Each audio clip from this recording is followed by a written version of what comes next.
Dans cette vidéo, on va vous présenter le véhicule avec lequel on voyage depuis plus de 10 mois sur les routes d'Amérique. Donc on va vous montrer le pick-up et toutes les modifications qu'on a fait dessus. Et ensuite on vous présentera la cellule au complet. Et à la fin de la vidéo, on vous expliquera pourquoi, à nos yeux en tout cas, c'est le véhicule parfait pour traverser le continent américain. Donc le pick-up, c'est un Nissan Navara de 2011, 190 chevaux. On consomme entre 10,5 et 11 litres au 100. Alors sur piste normale, hein, en off-road, en mode 4x4, on consomme bien plus évidemment. Et d'ailleurs, tous les équipements un peu off-road, comme le treuil, les plaques de protection en dessous du pick-up ou le snorkel, c'est l'ancien propriétaire qui les avait installés. Nous, les modifications qu'on a fait avant de partir, c'est on a changé tout le kit suspension par un kit suspension renforcé et on a rajouté des lames renforcées aussi pour rehausser un peu le véhicule. Mais malgré tout ça, on voit quand même que le pick-up il est un peu écrasé par le poids de la cellule. Et on a aussi changé l'embrayage quand on était au Canada par un embrayage renforcé parce que l'embrayage d'origine il avait lâché. Ensuite, du coup c'est un pick-up classique, hein. Donc les sièges passagers et conducteurs ils sont super confortables. On a la possibilité de rouler soit en 2 roues motrices, soit en 4 roues motrices boîte longue, ou vraiment quand on est dans des endroits très galères, 4 roues motrices boîte courte. Et là c'est vrai qu'on a vachement de puissance, hein. Ça peut être une montée à 30% avec des pierres, plein de choses, on passe de partout, donc c'est vraiment super agréable malgré le poids de la cellule. Après c'est sûr que comparé à des vrais 4x4, on peut pas faire du gros off-road, hein, parce qu'on est vraiment très lourd. Et d'ailleurs quand on est sur des pistes qui bougent un peu, de suite on sent la cellule qui tangue un peu de gauche à droite. Et ensuite à l'avant on a aussi une caméra de recul parce que on n'a aucune vision sur l'arrière. D'ailleurs on n'a pas la possibilité nous de rentrer dans la cellule par le pick-up. Et on a aussi installé une dashcam pendant le voyage, ce qui est plutôt pratique. Et à l'arrière du coup, alors oui, très important, Euro 4x4 Part maintenant partenaire officiel de ce voyage. Vous trouverez les liens en description. Et d'ailleurs au Mexique, je sais plus si vous vous rappelez, mais on était resté coincé dans le sable. Donc ils nous ont gentiment envoyé des plaques de désensablement.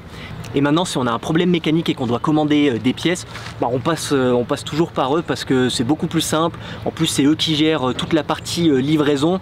Donc pour nous c'est vraiment parfait. Et du coup à l'arrière, alors techniquement il y a 2 places passagers, mais c'est vraiment des petites places.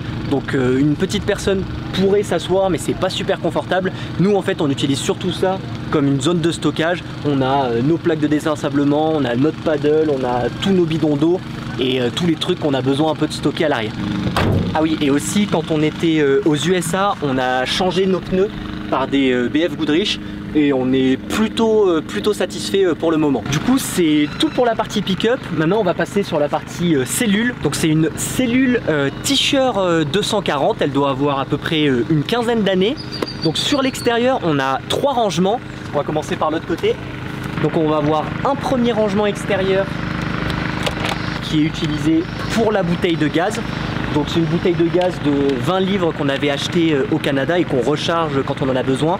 Sachant que du coup avec une bouteille de gaz comme ça, on tient en moyenne 1 mois si on n'a pas utilisé le chauffage. Et le gaz on va l'utiliser pour le frigo, pour l'eau chaude sanitaire et pour faire la cuisine. Donc ensuite on a un autre compartiment dans lequel on va pouvoir ranger, nous on a notre seau, notre tuyau pour remplir l'eau, nos chaussures de marche, enfin plein de petites choses. Et on a un dernier compartiment qui est utilisé pour les WC chimiques. Alors nous, depuis qu'on est rentré au Mexique, on met plus de produits chimiques dans les toilettes parce qu'en fait on peut pas, il y a nulle part pour vider les toilettes.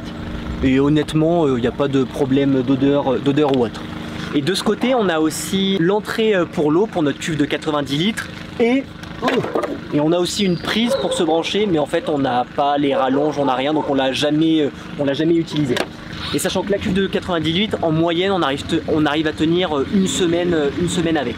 Ah oui, et très important, notre nom, Objectif Ushuaïa.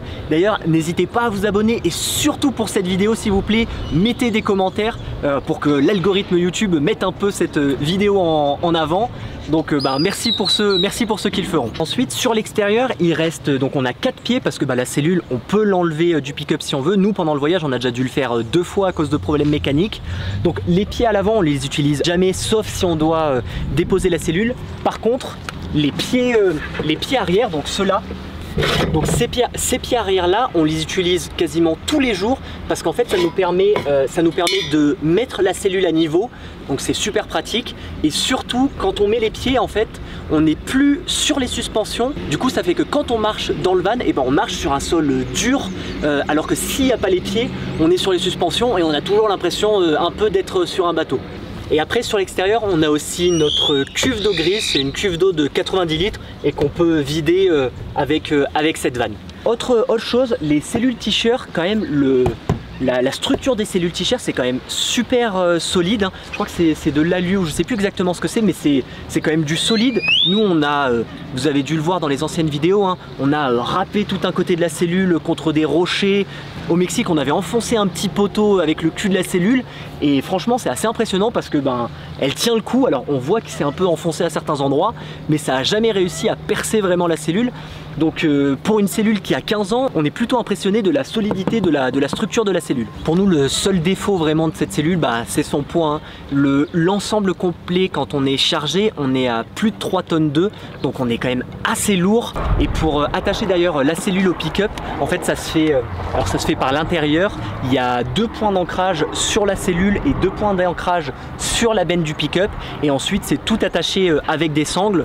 Donc du coup c'est assez simple à attacher. Par contre c'est sûr c'est toujours impressionnant au début parce que la cellule elle n'est pas complètement fixée dans le pick-up, hein, donc on peut la voir bouger. Quand on roule, on voit un petit peu le haut de la cellule bouger, mais c'est normal. Ok, c'est terminé je pense pour tout l'extérieur de la cellule, donc on va passer à la partie intérieure. Pour l'intérieur de la cellule, alors on a rajouté une petite sécurité. Alors honnêtement, je pense que si quelqu'un veut rentrer, de toute manière, il rentrera pas par la porte, mais il rentrera par les fenêtres, c'est beaucoup plus simple. Mais au moins ça dissuade, je pense, quand même certaines personnes de tenter. Et nous, comme la cellule en fait est quand même assez haute, ça nous sert un peu de poignée de vieux. Et en plus de ça, attention, vous allez voir, technologie, on a des petites marches qui sortent pour qu'on puisse monter dans la cellule. Et donc l'intérieur de la cellule, donc quand on rentre dans la cellule, premièrement on a un grand placard avec pas mal de rangements, hein. Là on a, pour vous dire, on a nos tentes, nos sacs de couchage, des vêtements chauds, un peu de nourriture, donc il y a vraiment quand même pas mal de place. Ensuite la partie cuisine où on va avoir 2 feux, un évier, pas mal de rangements aussi sur la partie cuisine. Sur le haut on a toute notre nourriture. Et sur la partie basse on va avoir 3 rangements. Donc le premier, nous c'est plus un peu notre caisse à outils. Le deuxième c'est où on va avoir tout ce qui va être nos ustensiles de cuisine, nos couverts, nos assiettes et tout. Et le troisième, alors le troisième est beaucoup plus profond que les 2 autres, où on va avoir notre poubelle et tous nos trucs pour nettoyer et autres. Ensuite de l'autre côté du coup on a notre petit frigo. Oh là là, ça se casse la gueule. Il n'est pas très grand mais en réalité on rentre quand même pas mal de choses dedans. Là on en a pour une bonne semaine de nourriture. Donc c'est largement suffisant pour 2 personnes. Et c'est les frigos Trimix, donc il peut fonctionner soit au gaz soit à l'électricité. Honnêtement on n'utilise que au gaz parce qu'en fait si on le règle sur l'électricité il nous bouffe beaucoup trop de batterie. Ensuite au-dessus du frigo on va avoir un autre petit rangement où on a des jeux de société, le four Omnia, donc d'autres petites choses. Et en bas du frigo on va avoir notre Truma, donc lui il va faire l'eau chaude sanitaire et le chauffage de la cellule. Et ensuite en fait toute la partie chauffage ça va sortir par ces petites bouches d'aération qu'on a un peu de partout dans la cellule. Il y en a dans la salle de bain et autres. Et tout ça, on va pouvoir le régler avec ce petit panneau de contrôle où on peut régler soit la température ou la température de l'eau. Et honnêtement, comme la cellule est très bien isolée, en réalité le chauffage on l'utilise quasiment jamais. S'il fait 5 degrés dehors, généralement on n'a pas besoin de mettre le chauffage. C'est vraiment quand on commence à arriver sur des températures négatives où là il faut qu'on mette un peu le chauffage. Ou sinon, si il a fait 5 degrés toute la nuit, le matin il peut faire peut-être un petit peu frais. Mais en fait le truc c'est que la cellule est tellement petite que si on allume le chauffage, généralement en 5 minutes on est déjà monté à 20 degrés et on est obligé d'éteindre le chauffage. Donc ça fonctionne vraiment super bien ce chauffage. Et ensuite on a la partie salle à manger on peut dire. Donc on a une grande table, on peut manger Je pense qu'on peut manger à 4, on est bien, à 5 ça doit être possible, mais on commence à être un petit peu serré. Et c'est les tables qui se rétractent, hein, donc on peut la mettre de mon côté de la banquette. Et ensuite on a 2 banquettes qui sont plutôt confortables, hein, parce que nous très souvent on s'allonge aussi sur ces banquettes la journée, c'est assez confortable. Et ensuite après ici on va avoir des rangements pour les vêtements, donc côté Ambrine, et au-dessus de vous il y a mon côté à moi.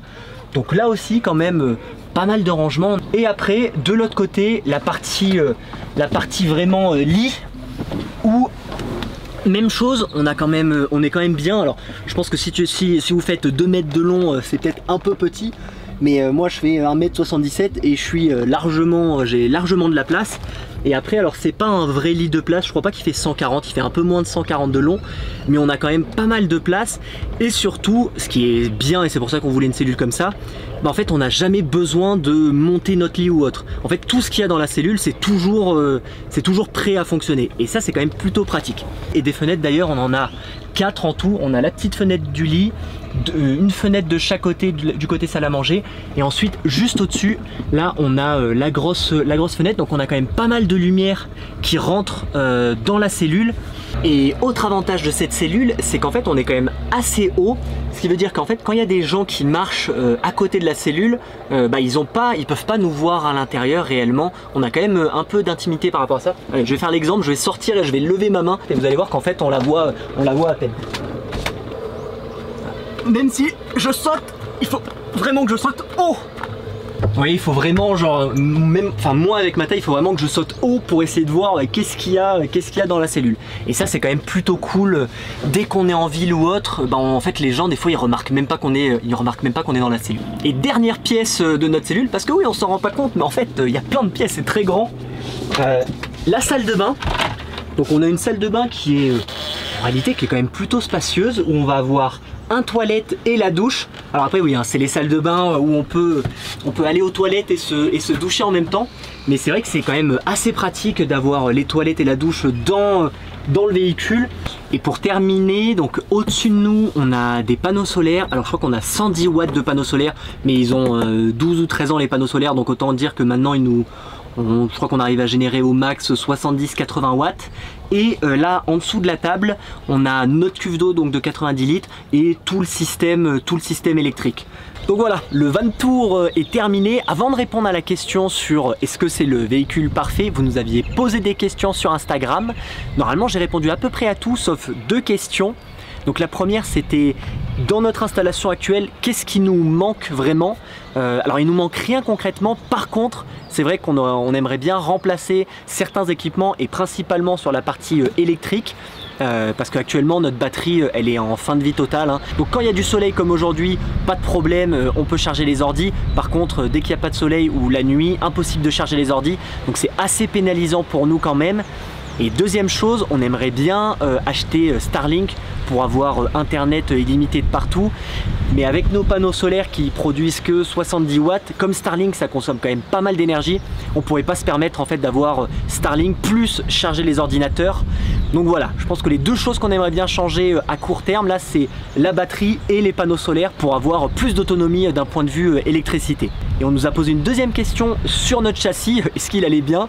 Donc oui, depuis qu'on a eu le problème, c'est bon, après les réparations, le châssis va toujours bien. La seule chose qu'on fait maintenant, c'est qu'on roule toujours avec les pneus légèrement sous-gonflés pour que ça amortisse un peu plus le poids de la cellule. Et depuis qu'on fait ça, pas de problème. Donc maintenant pour répondre à la question, est-ce que c'est vraiment le véhicule parfait? Donc pour nous, pour notre utilisation, c'est le véhicule parfait parce que comme on travaille sur la route, ça veut dire que très souvent, 2-3 jours dans la semaine, on s'arrête pour travailler. Et la cellule, elle nous amène tout le confort nécessaire et ça c'est vraiment super agréable. On a vraiment l'impression d'être comme à la maison. Il peut pleuvoir, avoir du vent, peu importe. Nous quand on est dans la cellule, c'est comme si on était à l'intérieur de notre maison. On a tout le confort nécessaire et ça c'est vraiment super agréable. Et le fait qu'on ait un 4x4, ça nous permet quand même pas mal de sortir des sentiers battus, de faire les derniers kilomètres que les vannes normaux ne peuvent pas faire. Et même si on n'est pas un vrai 4x4, mine de rien, tout ce qui est aller sur des plages, des chemins un peu avec des cailloux, ça monte, nous ça on peut le faire sans problème. Donc merci d'avoir regardé cette vidéo, n'oubliez surtout pas de mettre un commentaire à cette vidéo, c'est super important. Et dans les prochaines vidéos, vous allez voir, on va faire sûrement un des trucs les plus incroyables de notre voyage. On va aller monter un volcan en éruption de nuit et dormir sur le volcan. Donc ça va être complètement fou. Mais vous verrez ça du coup dans une prochaine vidéo. Allez, ciao!